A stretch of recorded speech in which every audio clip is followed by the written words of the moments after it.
At ayan na, ito ang bibigyan nating linaw ngayon. Ito. Bakit daw gaano katotoo kung ang ating sabi dito, I have a question to Roman Catholic Church. May kuan daw. Hi sir, hi ma'am, love you. Si kuan, I have a question. Ayan, yung question niya kasi ito. I have a question to RCC. Actually, supposedly, hindi po ako mahilig sa AI ha. Kaya nga kanina nag-type na sana ako ng article, gawan ko to ng article ha, na regards itong sagot ng kuan ito. I have a question to RCC. How sure you are na ipag-pray kayo ng mga santo? Sana po masagot ito. Magandang tanong to. Kasi Muslim po kasi. Magandang gabi kay, nalimutan ko pangalan to ni Ma'am Yana. Alright, so mag-ma'am na lang ako sa iyo dahil ito pala isang graduate ng education. So magtitake siya ng board exam, kaya ma'am na lang yung itawag ko sa iyo ha. Ano ba yung kumpletong pangalan mo? Dito meron akong titignan sa isang nalimutan ko yung Jessica. Tingnan ko muna ha, yung isang account niya ang ginamit niya. Jessica. Sige. So, si Ma'am Jessica. Yan na kasi yung nakalagay dito. Bakit yan na? Si Ma'am Jessica, magandang gabi po sa inyo, Ma'am. At, good question ito, ha? Nagtanong daw niya, how sure you are? Paano daw natin masusure? Paano natin masisiguro na pinag-pray tayo ng ating mga santong iniidolo or santong hiningian natin ng tulong? Di ba? So, ito, matanong ko lang, masama ba ang manghingi ng intercession sa mga santo? Hindi naman siguro. Dahil wala namang sinabi sa Biblia na masama talaga ang humingi ng mga intercession sa mga santo. Wala. Kayo nga nanghingi kayo ng intercession sa mga pastor ninyo. Pastor, can you pray for me, pastor? Kasi mag-i-exam ako, pastor. May problema, pastor. Pwede mo ba akong i-pray over? Bakit kayo nanghingi ng pray-over kay pastor in fact, si pastor makasalanan, di pa nga naging santo si pastor, pwede pa yung tuksohin, magkasala pa yan. Pero bakit kayo nanghihingi ng mga prayer galing sa inyong love life, sa inyong mga loved ones, in short, pastor, yung mama at papa nyo, dahil yung mga matalik mo kaibigan, sabihan mo na best friend, ano bang tawag nyo, mine, pagdasal mo ko, mine ha, dahil bukas, mine, may lakad kami, mag-exam kami dun sa sana mine, papasa ko, sana papasa ko, pastor, ipag-pray mo ko. Bakit ganon? Bakit hindi na lang kayo bakit hindi na lang kayo magdirekta sa God? Sabi nyo direct to God di ba? Bakit idadaan pa niyo kay pastor? Dahil alam ninyo na itong si pastor para po sa inyo ha, sa inyo lang pananampalataya. Dahil sa tingin niyo malapit sa Diyos yun, alagad ng Diyos yun, sabi niyo. Sa inyo lang yan ha. Pero para sa aming Katoliko, hindi po alagad ng Diyos yung mga pastor. Ang tunay na pastor po yung pare at saka yung mga obispo, sila po yung tunay na talagang pastor. Hindi po yung mga pastoran lang ng mga ibang sikta ha. Kaya nga sinabi matagal ko na yan sinasabi sa inyo, kaya wag magpadisip. Sabi daw ipag-pray ka ng bato. Wala naman tayong pananampalataya at doktrina na nagpipray tayo sa bato. Lilinawin ko lang yun ha. There is no such official teaching of the Catholic Church that we Catholics are praying to that statue, sa mga bato, to that rock, sa mga ceramic, sa mga fiber na gawang ceramic. Walang ganon, pre. Alam nyo ba yung official teaching ng simbahang Katolika? Pagka official teaching, dyan po tayo kukuha ng mga hugot. Dan tayo naniniwala Pagka wala dyan, wala. Hindi natin paniniwalaan yan. Right. Sino ba ang nagdodoktrina na nagpipray tayo ng mga bato, nagpipray tayo ng mga yun nga, yung statue? Inyo yung doktrina na yun, kayo yung gumawa sa isong yaon, at pagkatapos ibibintang ninyo sa Katoliko, magdidebate kayo sa Katoliko patungkol dyan. Aksyon Katoliko! Nakakatawa talaga si Filiosa. Good evening, bro Eugene. kay Francis Neil Makabugto. Alright. So, inyo yung issue na yun. Samantalang, hindi naman tinuro na simbahang Katolika, bakit ninyo yan binintang sa aming mga Katoliko? Eto, magbasa tayo ng official teaching. Ayan, no? Catechism of the Catholic Church. Shout out kay Katropa Mix TV. Tingnan ninyo, ha. Ayan. Catechism of the Catholic Church. Basahin natin to. Ano ba yung mga patungkol sa imahe, ha? Hindi yung patungkol sa kaka ni Pastor. Ayan, o. Sa pahina 575, paragraph 2132. Mabuting alam natin ang ating pananampalataya para hindi naman tayo malukok. Kasi kapag ganyan, nagdasal kayo ng bato. Sa bato kayo minging tulong. Di ba? Ganun yung mga issue nila. Ay, pag alam mo yung doktrina mo, no? Wala kami yan. Official teaching kami. Tingnan natin yung official teaching natin. Yan. The Christian veneration of image is not contrary to the first commandments which prescribe idols. Hindi pala eh. Ikaw pwede mong ipagdasal ang kasama mo kasi nakapagsalita ka, pero yung santo mo bato, paano makapagdasal yan? Natural, hindi naman yan kumikibo dahil bato yan eh. At saka alam nyo ba, hindi po tayo humihinging tulong sa bato. Halimbawa, meron kang statue ni Mother Mary, ganito kalaki. Or meron kang imahe ni Kristo, nagbulong ka doon nagdasal ka sa harap ng imahe ni Yesu Kristo. Mali ba yun? Sinong kinausap mo? Si Kristo sa pamamagitan ng kanyang imahe, tumingin ka. Halimbawa na lang, kinakausap mo yung anak mo, nasa abroad ka. Nak, pasensya na, hindi makauwi si Papa. Dahil talagang busy sa trabaho. Next time na lang, ha. Kinausap mo yung picture ng anak mo. Mali ba yun? Inisip mo ba na yung picture na yan na yung anak mo? Hindi naman siguro, di ba? So, walang mali doon. Ang mali, kung kikilalanin nyo na yung picture ng nasa cellphone mo, yun na yun. Yung anak mo nasa Pinas, wala na. Yan po yung ibig na sabi na maging Diyos-Diyos kapag yan ay kinikilala mo na. Pero kapag ka nagbubulong ka lang, Lord, sana Lord, papasa ko sa exam. Tingin ka lang sa picture ng Panginoon. Sabay bulong, Lord, sana Lord, magkakaroon ako ng magandang buhay. Mali ba yun? Hindi naman siguro mali. At kanino tayo nakatuon? Kanino tayo nakatuon sa ating panalangin? Tingnan natin ang ating official teaching. Hindi yung haka-haka. Yan. The Christian veneration of image is not contrary to the first commandment. Hindi contrary yan. Kayo lang naman kumukontra eh. Which prescribe idol. Hindi the honor, yung pagalang. Hindi the honor rendered to an image to its prototype, and whatsoever venerate an image venerates the person portrayed in it. The honor paid to sacred images is a respectful veneration, not the adoration due to God alone. Yan yung official teaching natin. Religious worship is not directed to image in themselves. Kaya nga, nagdasal ka, Lord, bigyan mo ko ng magandang bukas, Lord. Nagtingin ka lang sa picture ng Panginoon. Mali ba yun? Yung pagdadasal mo, nasa picture ba nakatuon? Wala. Nasa Diyos, alam mo yung Diyos nakikinig. Nagtingin ka lang sa picture niya. Mali ba yun? Religious worship is not directed image in themselves, considered as mere things, but under their distinctive aspect as images leading us unto God incarnate. The movement towards the image does not terminate in it as image, but tends toward that whose image it is. Dapat sana alam mo yun. Then alam mong imahe ng anak mo yan, kaya nagbubulong ka.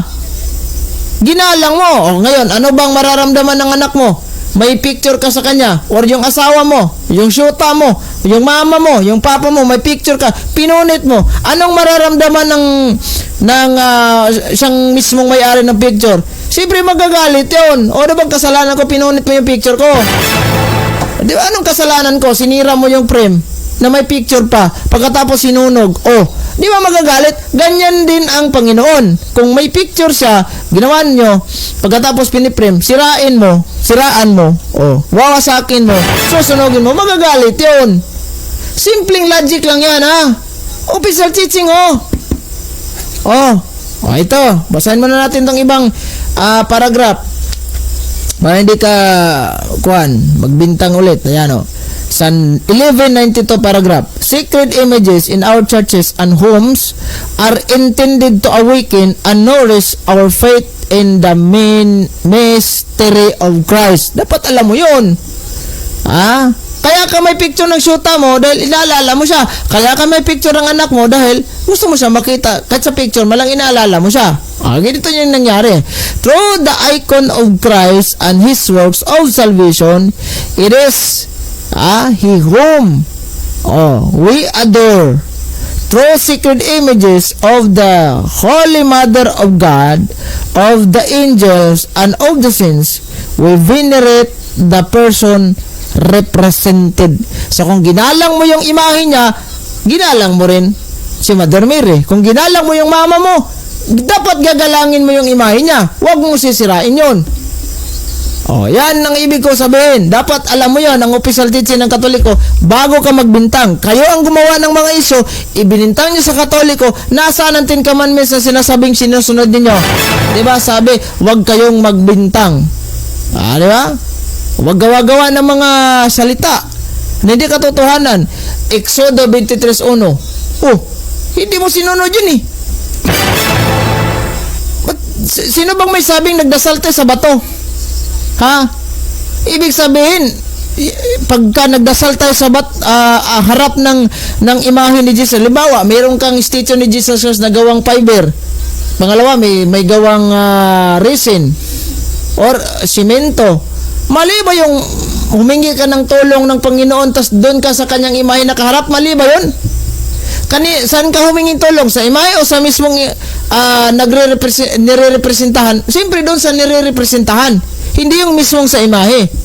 Kaya na lang ng analohiya na ibinigay ko sa'yo. May picture ka ng asawa mo, love. Sana love, pagpasensyahan mo muna. Hindi ako makapunta dyan, nasa abroad ako. Wala pang passes. Di ba ganun? Mali ba yun? Hindi mali yun. In fact, bumulong ka. Sabi, sabay halik. Hinalikan mo pa yung picture ng anak mo. Nak, pasensya na. Si daddy di makauwi. Tis-tis na muna ha. Magpapadala ko ng pira doon. Magkano yung laptop? Magkano yung cellphone na kailangan mo sa school? Di ba ganun? Uy. Nami-misinterpret ninyo itong nasa simbahang Katoliko dahil akala ninyo maharap kami sa mga imahe pag kami nagdasal, nagdadasal sa bato. Bakit? Alam nyo ba ang puso't isip ng nagdasal sa harap ng imahe? Na ang bato talaga ang kanyang hinihinga ng tulong? Paano makakakilos yung bato yun eh? Paano makakakilos ceramic yun eh? Picture lang yun, statue lang yun. Siyempre hindi yun makakatulong. Hindi nga makalakad, hindi nga makasalita yun eh. Kanino tayo manging tulong? Sa bato ba? Wala. Doon tayo sa taas. Halimbawa, may picture ka ni Mama Mary. Pagdasal mo ako ba? Pray for us. Pray for me. Dahil bukas, may laban ako. Bukas, may exam ako. Bukas, may training kami. Bukas, tatrabaho naman ako. Di ba ganun? Masama ba yun? Ay, nako. Hindi na siya nag-comment. Tatamaan eh. Dapat, alam mo yung mga criteria. Doon sa first century nga, yung mga first Christian, gumagamit nga sila ng mga imahe sa loob ng kuweba, di ba? Sa mga catacombs. Mayroon akong history book dito na may talagang gumawa sila ng painting sa picture ni Jesus Christ gamit yung tela. Dapat alam mo yung history. Siyempre, sabihin ninyo, masama yun, bawal yun, kasi ito, ganyan, ganyan. Kasi, nasa isip at puso ninyo yan, pananampalataya na yan, dahil tinaniman kayo ni pastor ng mga ganong klaseng argumento. Kaya si pastor, hit niya yung ribulto, siyempre, may galit sa ribulto, ititira niya yung galit sa'yo. Ikaw naman, nahilawang Katoliko, siyempre, may galit ka na sa ribulto. Diyos-Diyosan pala itong ribulto namin. Hindi pala ito pwede. Dahil sabi ni pastor, bakit? Nagtanong ka ba sa mismong may-ari, sa mismong pinanggalingan? Kung ano ang purpose nun? Kung ano yung mga dahilan bakit ganun, ganyan? Nagbasa ka ba ng Catechism of the Catholic Church? Wala. Nakinig ka lang ni pastor, bayas yun. Dapat bago ka makinig sa isang tao, pakinggan mo muna si pastor. Kung ano yung sinasabi ni pastor. kung hindi ka komportable ni pastor, makinig ka sa mga sa mga ibang source. Di ba? Kung pinangaralan ka ni pastor, makinig ka. Hindi ko naman ibig sabihin na hindi ka makinig ka kung ano yung sinasabi niya. Pagkatapos, do the research. Ito pagka wala sa Biblia yung mga sinasabi niya, halimbawa, about sa persecution, wala na yun sa Biblia, di ba? Kasi yung si Constantino, wala na sa Biblia yun, di ba? At so on and so forth. Yung mga Dark Ages, hindi na yan nabanggit sa Biblia. So, pagka ganyan na mga iso, na walang sita sa Biblia, hahanapin mo ang mga history na yan para ang statement mismo ni pastor, yung payag mismo ni pastor is historically basis. Ganyan ang ibig kong sabihin. Pero kapag may sitas ang binigay, pagkatapos sinabi niya sa'yo, ito yung sitas, ang ibig sabihin nun, ganito, ganyan. Huwag kang basta-basta maniwala porkit pastor yung nagsasalita, bilib ka na. Huwag! Hanapin mo muna yung mga Bible scholar. Hihingan mo siya ng Bible scholar. May Bible scholar ba tayo, pastor, na pumapanig sa pamahayag na ito, sa payag na ito?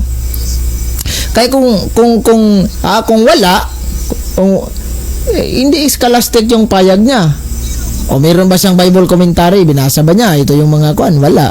So, sariling isip, self-interpretation, delikado yun. Diba? Delikado yun. O tama naman yung sinabi mo. Paano ba naman tayo magdasal sa bato? Hindi nga kumilos yan. Kahit bugbugin mo yun, mabasag pa yan. Tingnan mo, sa lindol nang nangyari sa Davao. Kapon ba yun? O last day? Ano nangyari? Nabasag pa nga, naputol pa nga yung Divine Mercy, yung may mga ibang imahe na nababasag. Bakit nababasag yun? Kasi hindi makagalaw yun. Imahe lang yun, statue, representation, visual aid ka nga. So kami naman mga Katoliko, dapat, of course, mayroon tayo sa loob ng simbahan, sa harap ng simbahan, sa loob ng simbahan, sa ating mga altar, nilalagay natin yan, mga representation po yan. Bakit ba? Kapag ka nakakita ka ng, halimbawa, pagpalagay na lang, may malaki kang crucifix. Halimbawa, ako, meron akong malaking crucifix dito. Hindi ko ba nakabit yan? 4 feet yung haba. Kapag ba nagdasal ka sa mismong crucifix na ganon si Kristo, ano ba napasok sa isip mo? Ano ba nakikita mo? Demonyo bang napasok sa isip mo? Hindi. Bagkos maalala mo kung paano si Kristo naghihirap para sa atin. Yan ang ibig kong sabihin. Yan ang purpose ng mga imahe. Makikita mo, maalala mo, yung asawa mo. Bakit ka may profile picture sa Facebook mo? Bakit bumubulong ka pa sa asawa mo? Love, mag-ingat kayo dyan sa mga anak natin kasi naglindol din sana kayo. May pahalik-halik pa kayo sa picture. Oy, masama ba yun? Extra asawa mo ba yun kasi hinalikan mo yung picture? Wala. Magsisilos ba yung asawa mo? Nakikita ang, halimbawa, nakikita ka ng asawa mo. Palihim lang Hindi ko naman ibig sabihin actual nakikita sinadya. Yung palihim lang, sinusurprise ka. Halimbawa, mupo ka sa kahoy, sa tabing puno, pagkatapos kumuha ka ng wallet mo, binuklat mo, may picture sa loob. Yung asawa mo, bubulong ka, love, sana naman, pagpasensyahan mo na. Dahil ako hindi pa makauwi ngayon dahil busy sa trabaho. Pagkatapos sinalikan mo, hindi mo alam, nasa likod mo yung asawa nanood.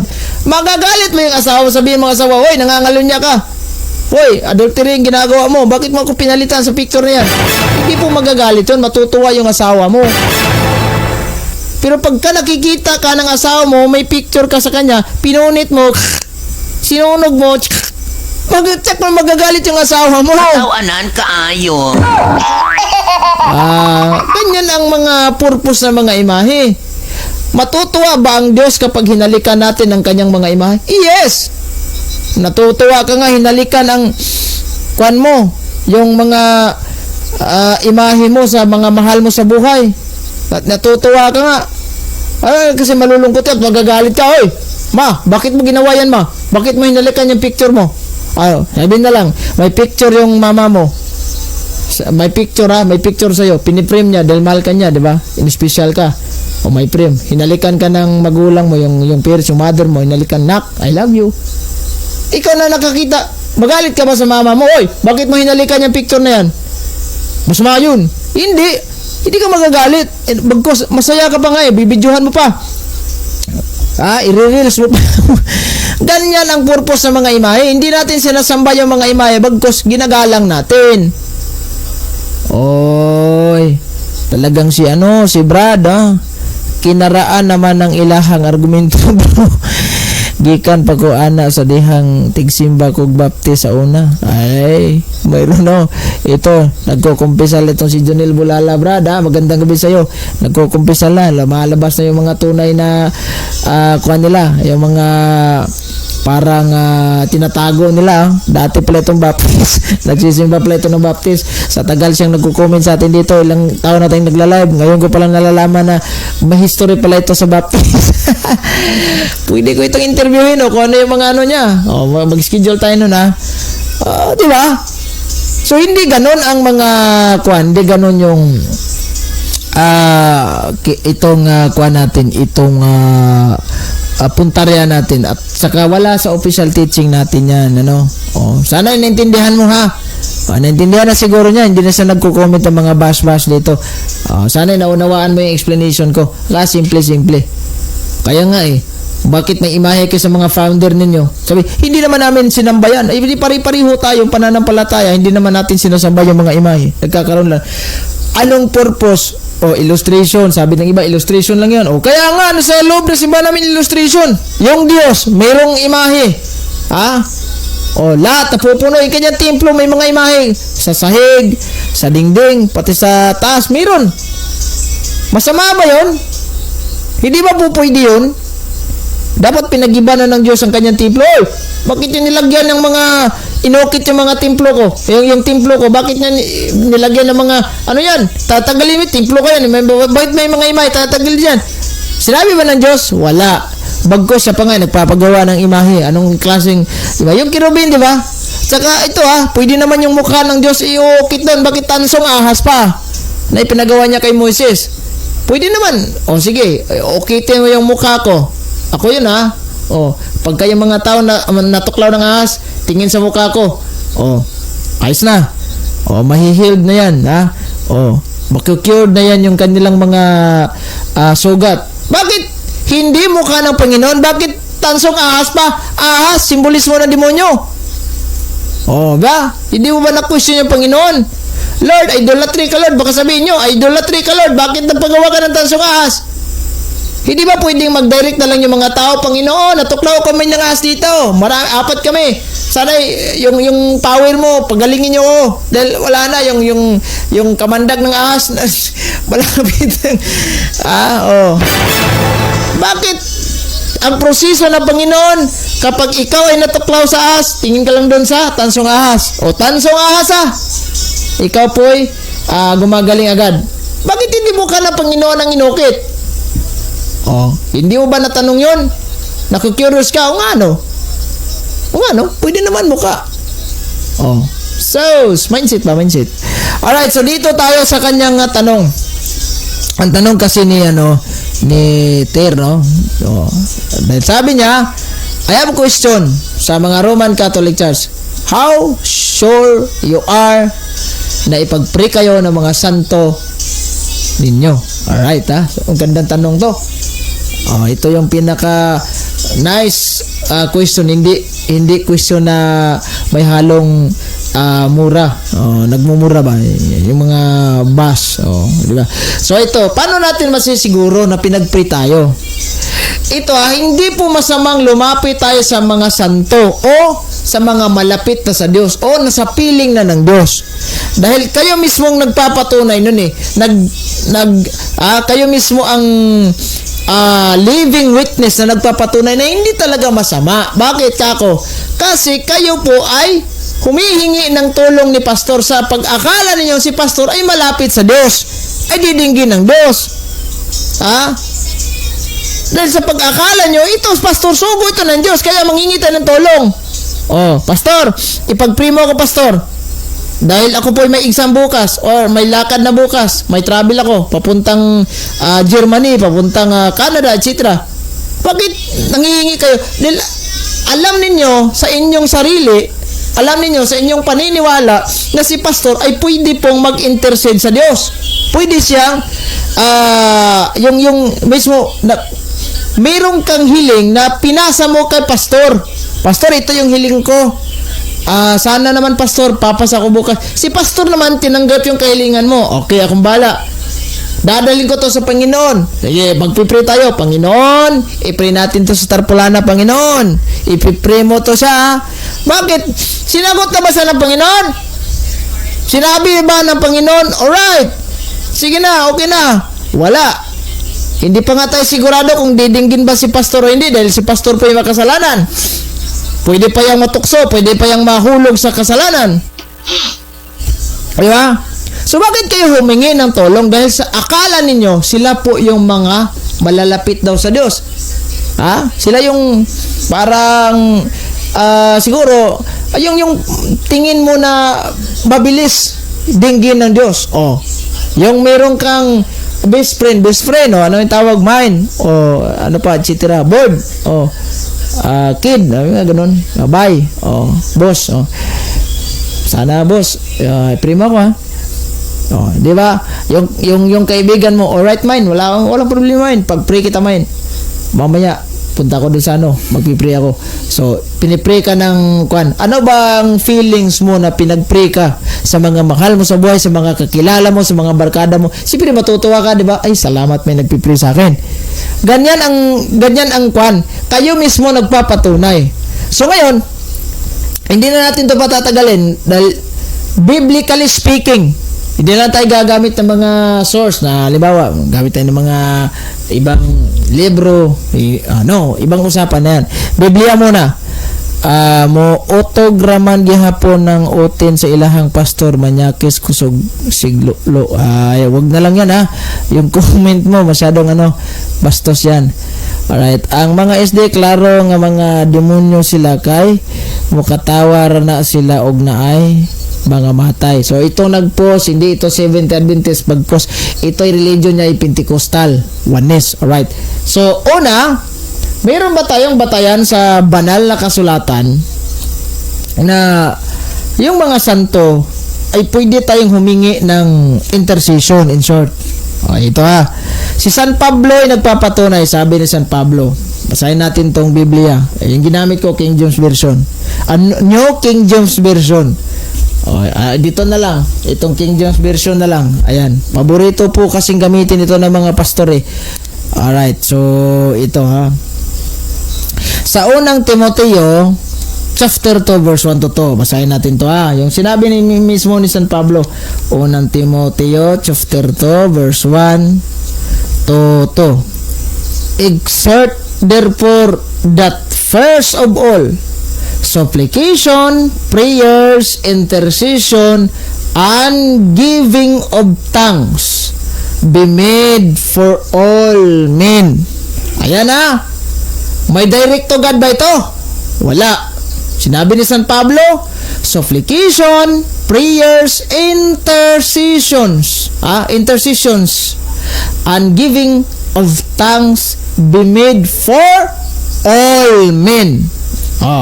Verse 2, for kings and for all that are in authority, that we may lead a quiet and peaceable life in all godliness and honesty. Oh, di ba? Sa Tagalog, basahin natin tong Tagalog kasi English ito eh. Yan o. Bisaya, Tagalog. Di ba? May sinabi na si San Pablo, intercession. Nutusan na nga niya tayo mag-intercede eh. Si San Pablo, buhay pa yun, Brad. Yung mga santo niya, patay na. Mamaya, sasagutin natin yan. Yung paratang nilang, natural lang naman yan si San Pablo nagsabi, nga mag-inampuay mo, magtinabangay mo. Diba? Sa Bisaya, ganun.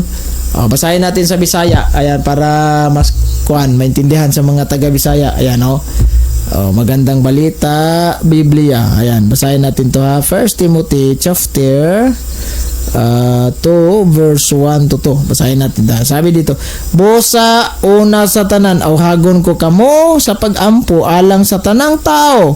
Pangayogikan sa Dios ang ilang mga gikinahanglan ug pasalamati sa magampo data sa ubang mga tao, alang sa mga tao. So intercession. Di ba?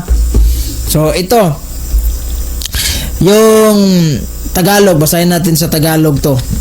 Ayan, 1 Timothy chapter 1, chapter 2, verse 1. Basahin natin to ha.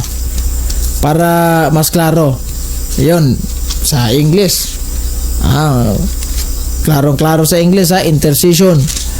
Ito ha, una nga sa lahat na mga bagay ay inaral ko. Na manaing manalangin, mamamagitan at magapasalamat na patungkol sa lahat ng mga ito. Mga tao? Manalangin. Mamamagitan. So, intercessions. So, may intercession na. Alam ninyo, masama ba ang mga dasal ng mga taong yung mga mabubuting tao? No. In fact, basahin ninyo. Basahin natin ha, King James pa rin. Santiago 5:15. Basahin natin to. James chapter 5 verse 15. Sige. Kaya nga kayo nagpapadasal kay pastor dahil sa akala ninyo si pastor ay mabubuting tao. Kahit hindi naman. Basahin natin to ha sa Tagalog. At ang mga panalangin ng mananampalataya ay maliligtas sa may sakit at ibabangon siya ng Panginoon, at kung magkasala siya ay ipapatawad sa kanya. Kita nyo?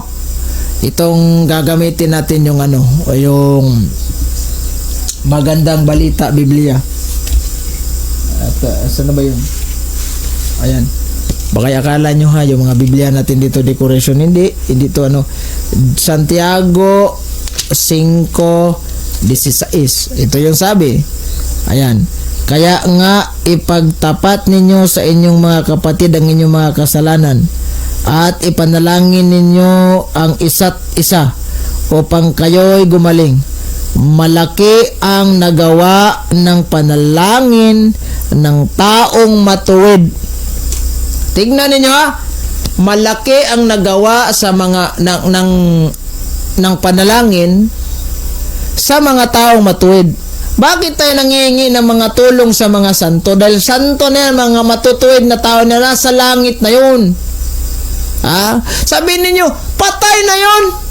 Paano ba yun makakatulong? Patay na yun. Yung katawan niya, naagnas na, tagal na yun. Hundreds of years, thousands of years. Yung mga apostol, bakit kayo humingi ng tulong sa mga apostol? Patay na yun. In the first century, patay na yun. Sige. Sasakyan natin yung argumento nila na patay. Pag yan ang argumento ninyo, patay, hindi na po pwede. Babangon pa ba yan? Tutulong pa ba yan sa inyo? Ay, yung Diyos ninyo, Diyos sa mga patay, hindi Diyos sa mga buhay. Kung ganyan ang mindset ninyo, yung Diyos ninyo, Diyos sa mga patay. Baka hindi nyo alam, Matthew chapter 22 verse 32, si Kristo ay Diyos sa mga buhay, hindi Diyos sa mga patay. Aksyon Katoliko! So para sa amin, buhay yung mga santo dahil mismong si Kristo, ang Diyos, ay siya yung Diyos sa mga buhay, hindi sa mga patay. Aksyon Katoliko! Diba? Kaya nga sino nagsabing patay yung mga apostol? Of course, yung kanilang katawan na agnas, yung iba. May mga santo natin na yung mga katawan na hindi na agnas, incorruptible body, di ba? Hindi na agnas yung mga katawan. Si Saint Carlo Aquitis, si Saint John Maribiani, si Padre Pio, at iba pa yung mga santong na hindi na agnas, di ba? So, Diyos sa mga buhay. Kaya nga, kung patay na sa paningin ninyo, sa Panginoon, buhay yan. Kaya pwede nating hingian ng tulong. Ang tanong, nasa na yung mga santos? Nasa paligid lang natin, nag-aaligid lang natin yan, ha? Para natin malaman, Hebrew 12:1. Basahin natin yung Biblia, Hebrew 12:1. Ayan. Para alam nyo na yung mga santo talaga ay buhay. Nagmamasid-masid lang yan, ha? Ayan, 12:1. English. Wherefore, ha? Tingnan niya, wherefore, seeing we also are compassed about with so great clouds of witness. Kita nyo? Oh, let us lay aside every weight and the sin which doth so easily beset us. O, nakita ninyo? O, ito na sa Tagalog. Kaya't yamang nakukulob tayo ng may kapal na bilang ng mga saksi. Itabi namang walang liwag ng bawat pasan at sa pagpapakasalang pumipigil sa atin yung mga saksi na sa paligid lang yan. Ha?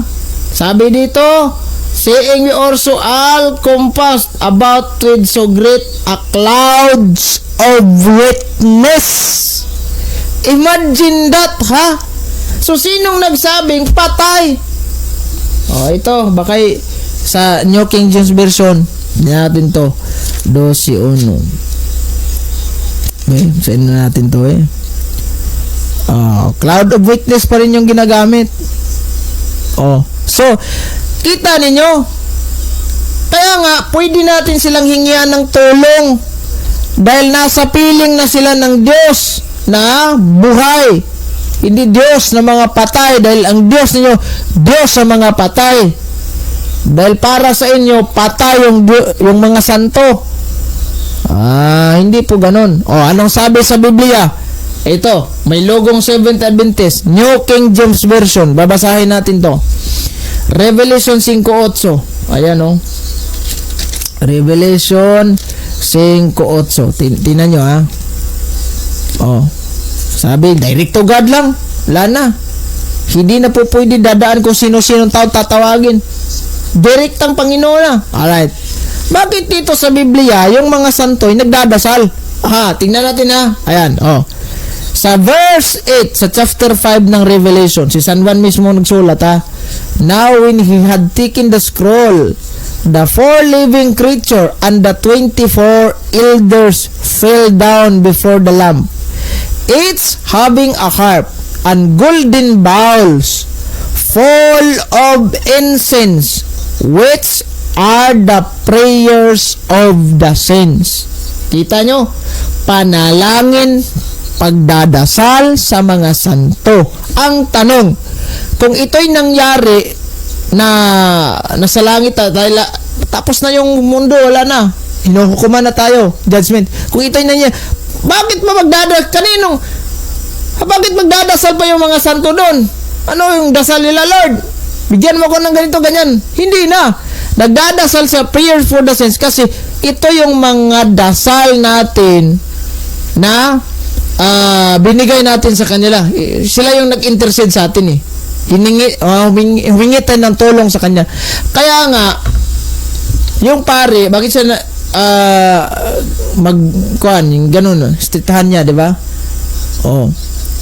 Dahil lahat ng mga dasal natin, siya yung dadala doon sa Panginoon. Yan yung ibig sabihin nun. Kung sa Bisaya pa na, siya ay may halop sa itong mga pag-ampo, yan ang ibayaw nga sa langit.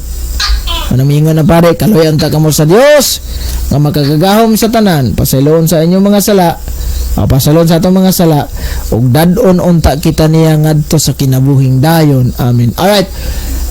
Meron pa kita nyo, biblical meron pa. Tingnan nyo. Sa Revelation chapter 8 verse 3 to 4. Basahin natin 8:3 to 4. Ayan. Basahin natin to. The smoke ito sa 3. The other angel having golden incenser came and stood at the altar. He was given much incenso. Kaya wala kayong incenso di ba? Walang incenso sila. That he should offer it with the prayers of all the saints upon the golden altar which was before the throne. So verse 4, sabi dito, and the smoke of the incense with the prayers of the saints ascended before God from the angel son. Kita nyo, yung mga anghel nga, nilalanglang yan ng Diyos ang mga anghel. nagdasal nga para sa atin eh. May dalang insinso. At ano ang laman sa insinso? What is the inside of that incense? Sabi dito, prayers of the saints. Mga panalangin sa mga santo, panalangin yan sa bayan ng Diyos, sa mga alagad ng Diyos, sa mga anak ng Diyos, sa mga naniniwala ng Diyos. Oh, masama ba? Na mali ba to? Hindi po mali yan. So, ibig sabihin, yung tanong ni Madam, nasagot natin, biblically speaking, yes. Ito pa. Paano natin makakasiguro talagang sila'y nagdasal? Sila'y nagdasal nga. Ito ha. Babasahin natin tong Bibliang Protestante yan.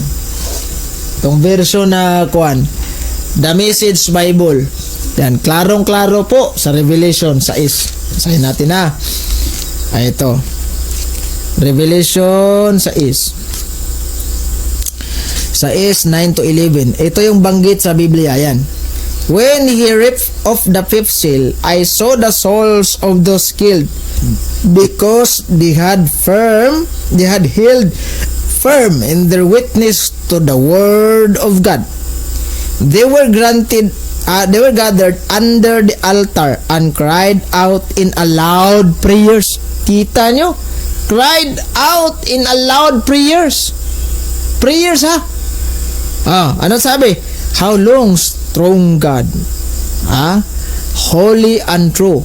How long before you step in and avenge our murders? Kita nyo?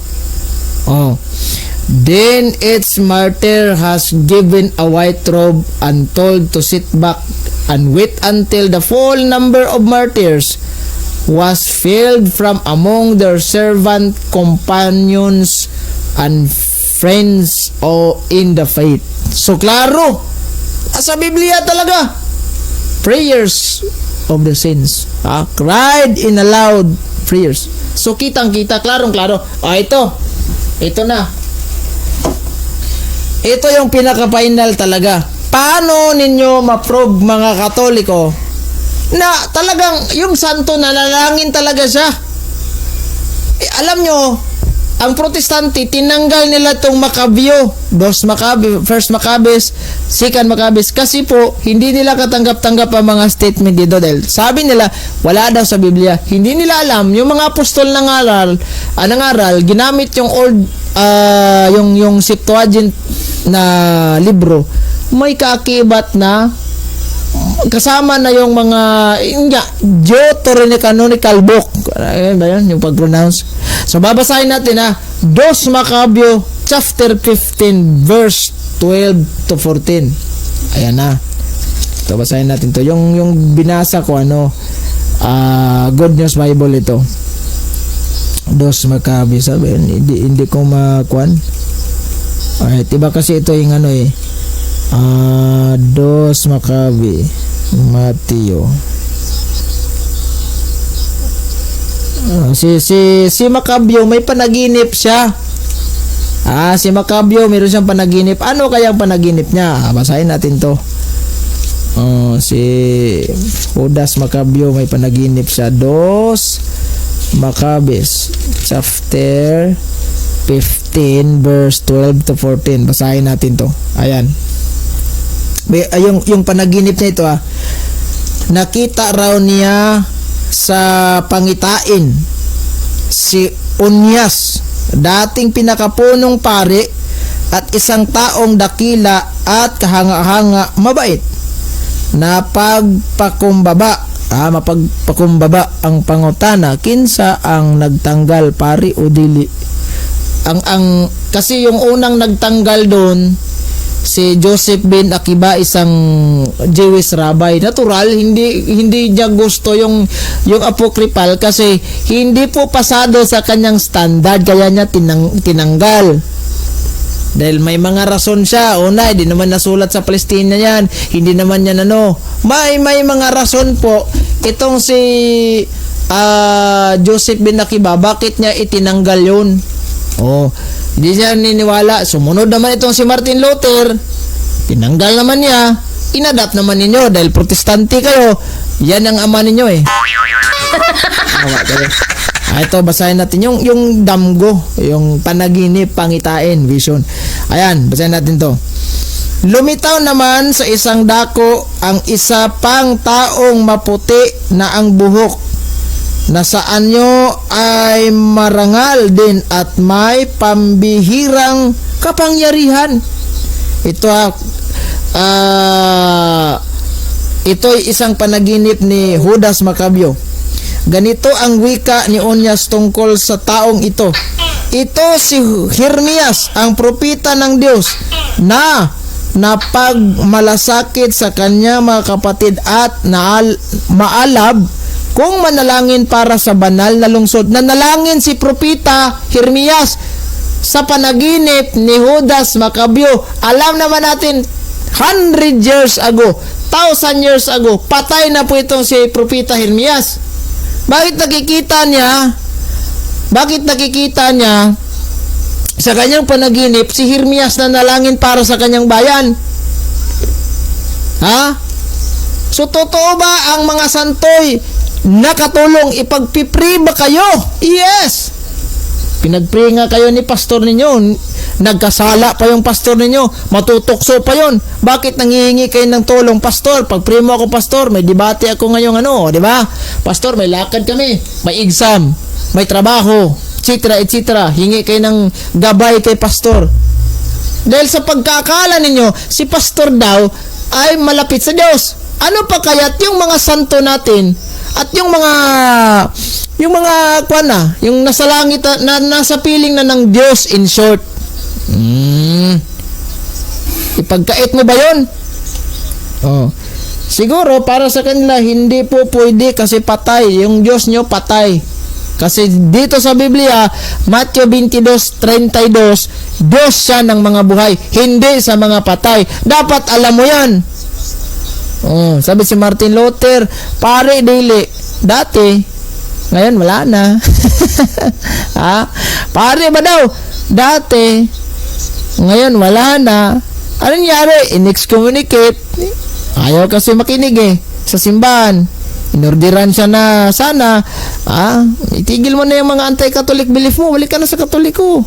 Wala sinunog niya pinunit niya yung bowl yung summon, kumbaga. Doon sa maraming harap ng mga tao, pinunit niya Dahil pinairal yung kanyang pride. Ang nangyari, mayroong isang madre na may isang madre na nakakita siya ng vision. Nakita niya doon si Martin Luther sa impyerno. Kawawa naman talaga. Yan nga, yung si Martin Luther talaga yung katuparan doon sa sinasabi ni San Juan. Unang 1:18-19, di ba? Anti-Kristo. Kasi lumabas si Luther Sabi dito, hindi siya nakaabot sa napakagandang explanation natin kanina with regards about rebulto. Ito santo na rebulto, walay pulos. Para sa iyo wala. Kaya nga ayaw naming ibigay yung mga banal na mga bagay. Dahil para sa iyo walang kabuluhan yun. Itatapon mo lang yan, babasagin mo lang yan, susunugin mo lang yan. Sige, kaya para sa iyo wala talaga.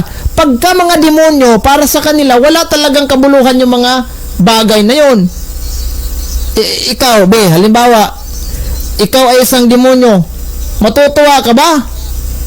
Tingin ka ng picture ni Mother Mary, tingin ka ng picture ni Jesus Christ, siyempre sabihin mo, walang pinta yun. Dahil mismo picture ng Panginoon, ayaw mong tingnan, demonyo ka di ba? Duda ako sa'yo, demonyo ka, bakit ayaw mo sa mga picture ng mga santo? Sabi niya, walang kabuluhan yun.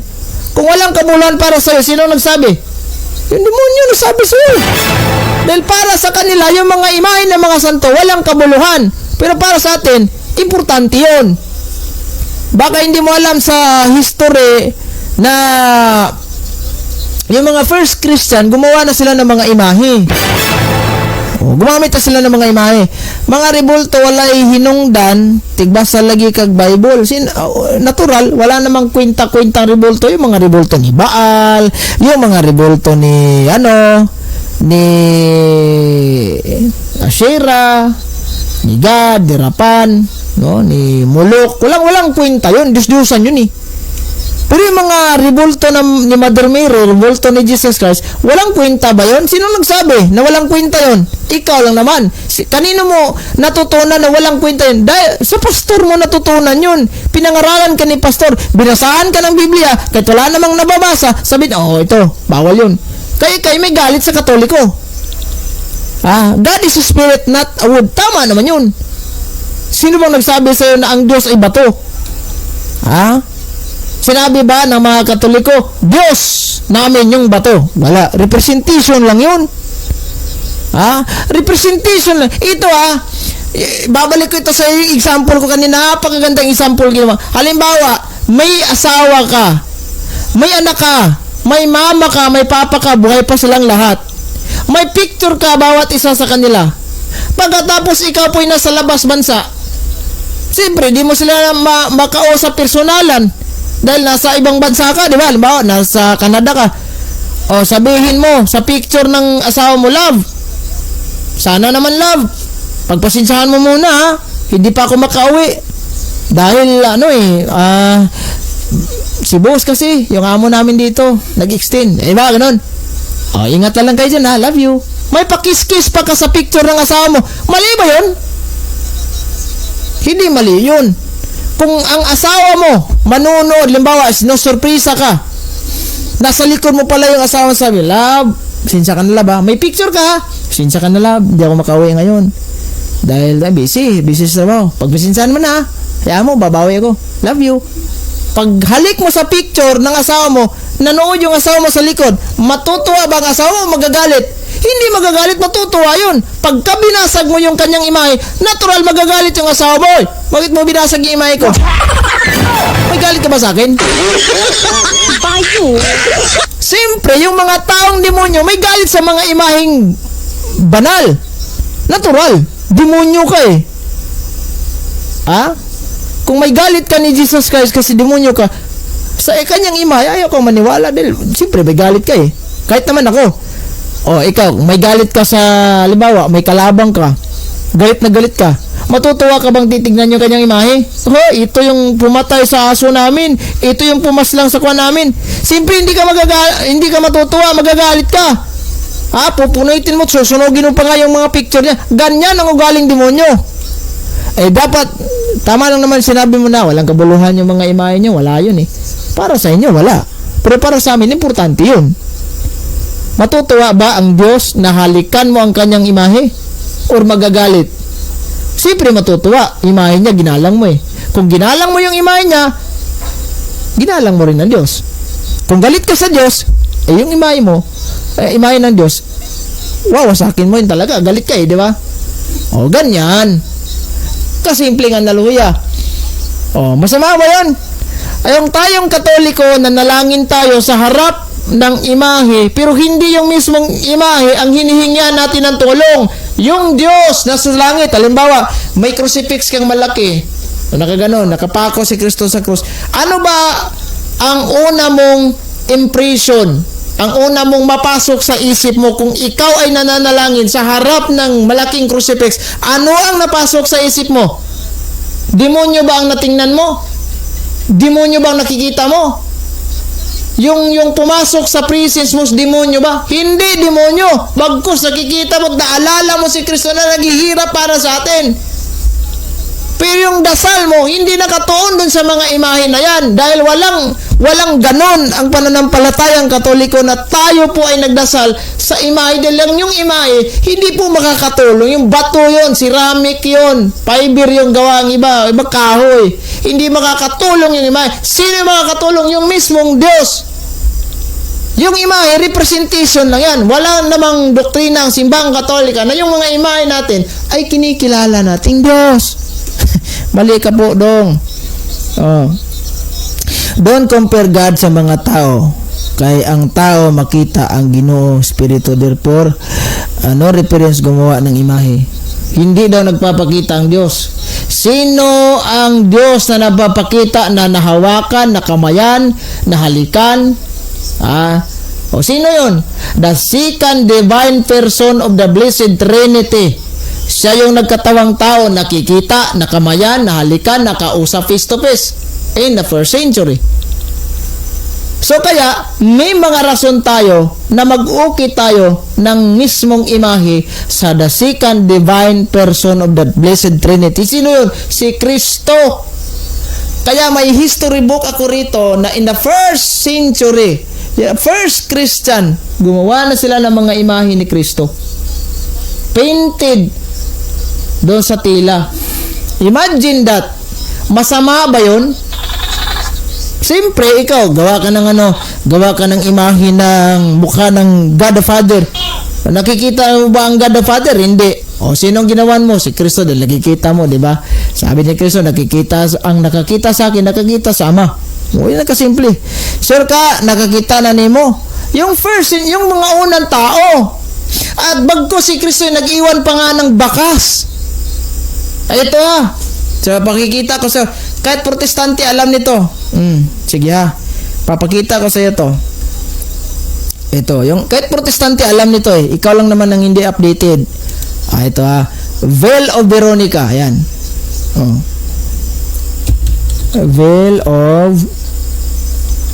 Ito. Veil of Veronica. Alam mo ba ang history ng Veil of Veronica? Itong picture na ito. Alam mo to? Saan ba yun? Yung Veil of Veronica. Ayan. Yung pinaka-original talaga na until now nakip pa rin ito. Alam mo ba to? Veil of Veronica. Yung panyo ni Saint Veronica na pinahid sa ulo ni Kristo nung siya'y naglalakad, pasan yung cross. Nakita talaga ni Veronica yung kanyang mukha, duguan. Pawis at dugo, nagalo. Yung pinahid niya, yung binalot niya yung ulo, yung ginanyo niya sa harap ng ulo, yun. Kuhang-kuha yung kumbagay sa Bisaya, nalakra ang yang naong tatak. And that is why, pinipreserve yan ng simbahan until now, you know. So, dyan kami kumukuha na, ito yung itsura ni Kristo. At, aside from that, mayroon din tayong Shroud of Turin, na kahit ilang scientist na lang nagdiscovery, wala eh. Hindi nila mapapatunayan eh. That is also serve as miracle. Bakit? Yun yung tila na binalot sa katawan ni Hesus Kristo na pinipreserve pa rin until now sa simbahan. At anong meron doon? Mukha ni Kristo. Yan. Ito Shroud of Turin. Shroud of Turin. Ito yung tila na binalot sa mukha ni Kristo. Ito. Ayan. Ito yung ibig kong sabihin. Yan o. Sige Loading. Ito. Ito yung mga example diba? Yung ulo lang yung buong tela, hindi naman piniprint yun. Yung kwan lang. Yung mismong ito cancel natin to. Yung image, ayan. Ito yung pinaka-image niya. Ayun. Ito yung original tila talaga. Yan may mukha ni Hesus Kristong nakuha. Kasi in pinaniwalan, kahit even scientists nagdiscover nito, nagkuha ng mga sample, walang bakas ng paintbrush at walang bakas na pintal, yung kung acrylic ba yun, wala talaga. So this is a real image of Jesus Christ. Ito yung pinaniwalaan kasi na tila na binalot sa katawan ni Kristong nakahimlay sa libingan. Kaya meron kaming Shroud of Turin. Ito. Ayan ito yung kabuuhang tela. Ayan. Original to Full length image of Turin. Shroud. Before 2002 restoration. Ito yung pinaka-original talaga. Mahaba ito Ayan para mas ito yung pinaka-ulo dito. Tapos tingnan nyo may kamay na nakaganon, di ba? Ito yung pinaka ayan dito ito yung tila na binalot sa katawan ni Kristo. Siyempre ikaw na hindi naniniwala, sabi patawa. Ikaw ang patawa dito dahil una, tutol ka, hindi ka naniniwala, wala ka namang naipakita sa amin kung hindi yan ang hitsura ng ating Panginoong Hesus Kristo din. Pakita mo sa amin yung ebidensya. Ikaw yung patawa rito Kung bagay sa Bisaya, sige kang supak-supak nga, wapong ka ebidensyang mahatag. That's why. So, sinong patawa natin dito? Sinong patawa? Ako o ikaw? Siyempre, ikaw. Oh, natural, hindi ka maniniwala. De, unang-una, anti-Catholic ka. So, normal yan. That's nature. Di ba? That's your, nature mo yan eh. Pero, pagka ikaw ay hindi naniniwala, and then, pakita mo sa amin kung ano yung itsura kung hindi yan ang mismong itsura ni Kristo, din ano ang kanyang itsurang tunay. Oh, patawa ka talaga, oh. Ikaw yung patawa rito eh. Hindi naman ang Katolikong patawa. Kahit ano pang paliwanag mo, bro, sa mga anak na demonyo, tatawa lang yan. Yung naalala ko yung yung exorcism. Nag-rosaryo sarap. Tawang-tawa, pero yung tawa niya, parang galit na yung tawa. Bagay, dilit na nakon ba? Katawas kalagot na. Ayan ha. So, ano to? Saan natin itong comment? Ang protestante, bro, kung mag-ampo na kinsaman ka ng lang gi-imagine nga dagway sa Ginoo. O, sige. Sabihin, ito yung lagi ko ito sinasabi. Nag-i-imagine kayo ng Panginoon. Siyempre, alangan naman kasi nag-i-imagine kayo ng demonyo. Nag-i-imagine kayo ng Panginoon. Sabi niyo, ang Panginoon ay Espiritu. So, presence ni Lord, di ba? May dasal kayo na, let us bow down our head, close our eyes, and let us put the presence of the Lord. Paano niyo maput ang presence ni Lord? Wala kang imahe. Sige, anong pasok sa isip niyo? Unsa man yung huna-hunaon? Huna mo ngit-ngit, empty. Imagine ko kay chatmate, wag ka kitag picture, gawin na kakagop kalibutag bungi siguro na. Di ba? Pwede, oy.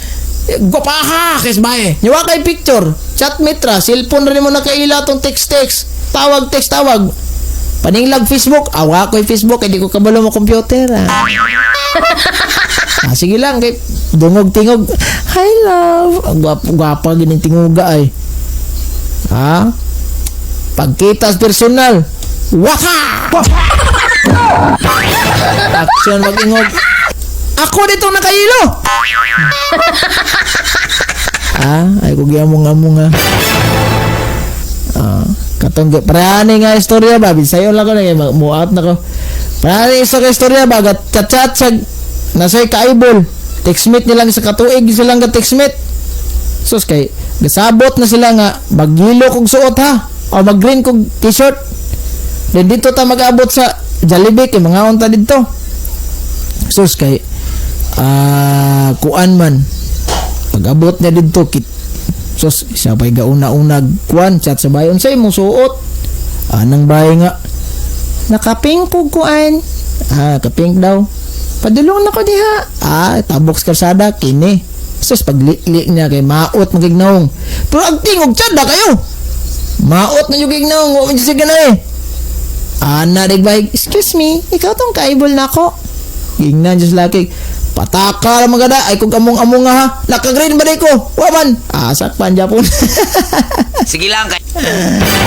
Pwede, oy. Nan kaayo. Darago na sama imagino nimo wa iya mo. Ilong dai kung among-among nakagreen dai ko aman.